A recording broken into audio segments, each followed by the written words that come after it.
Hey everyone, thanks for tuning in to another video episode of Getting Cheesy with Van and Jeezy. I am Van. And I'm Jeezy, baby. We're trying some really weird things with our background effects here, so you can kind of see my hands coming in and out. Zoo. So bear with us We're today. using magic. Magic is our new ingredient for our show. It's like Anyway, taking and polishing a turd. It's a shiny turd, it's still a turd underneath. all you need is magic to. I mean, all it took was like literally a million years and a lot of pressure, and I think that's how you turn a turd into a diamond. I don't know if Okay, that geologically checks out.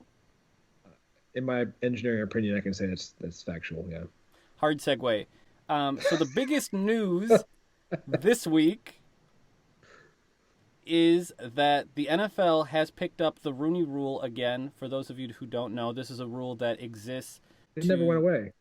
it always exists, but they picked it up and Yeah. expanded on Ah, the Rooney Rule.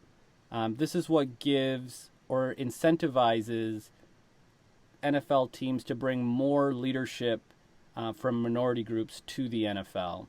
So well, we're it was not. a requirement, right? It was a requirement that if you were hiring a head coach, um, I don't, maybe it was offensive coordinator and defensive coordinator, but definitely head coach, probably GM. You had to interview at least one minority candidate.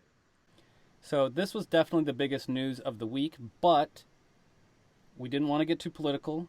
Didn't want to go down that road today, but We will state the facts only. we are reporting the facts.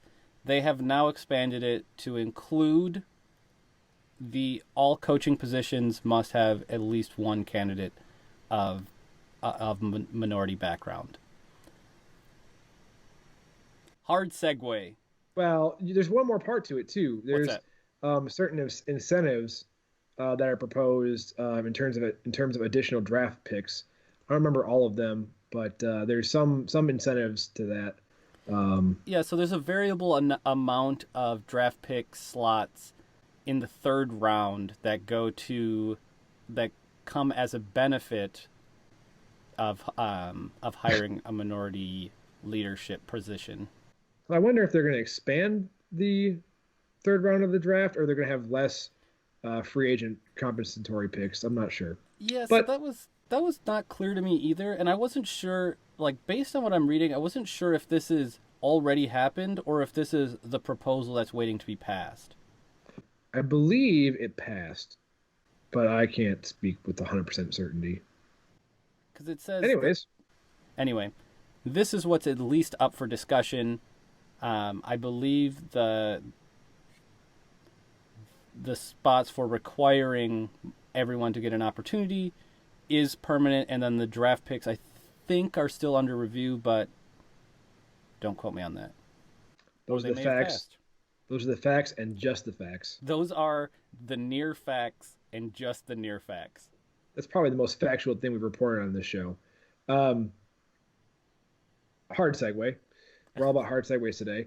The NFL is looking into potentially having modified helmets that include COVID-19 approved face masks. I saw that, and so Oakley makes some of the face mask components. I thought that The was shields, yeah, yeah, the they make, shields. yeah. So I heard that they're considering making those shields for everybody. But what I want to know is, it's just a translucent thing. Can we start printing like robot eyes on it and stuff? I mean, can we at least have some fun with this? I mean, how long before we start like having straight up advertisements on players' face masks, right? Like, but I'm reading this and it says it's a Yahoo article here. It says the league's bioengineers are testing prototypes with Oakley. They're looking at every issue, including when the masks fog up. Now, for instance, they got at work, at my work, in my test lab, they gave us all anti-fog glasses because, safety glasses. Um, and they don't fog, they just get wet from my breath. But they're also saying in this article that they could use N95 or surgical grade materials and could cover the full area behind a typical helmet face guard. That's going to be fucking hot. It is. I mean, it When is. They're you're going to when need you are more running, oxygen on the sideline. you are a professional athlete who is trained to do this at a high level, and now you're going to restrict airflow, and it's going to be fucking hot, I mean, too if hot. if Tom Hardy can do it as Bane, Maybe all of our professional athletes can do it too. Gotham is mine, Batman. Could you imagine the mic'd up? Everybody sounds like Bane. Oh, that'd be awesome. All right, everybody. That was what was new this week. We'll catch you guys next time. Peace.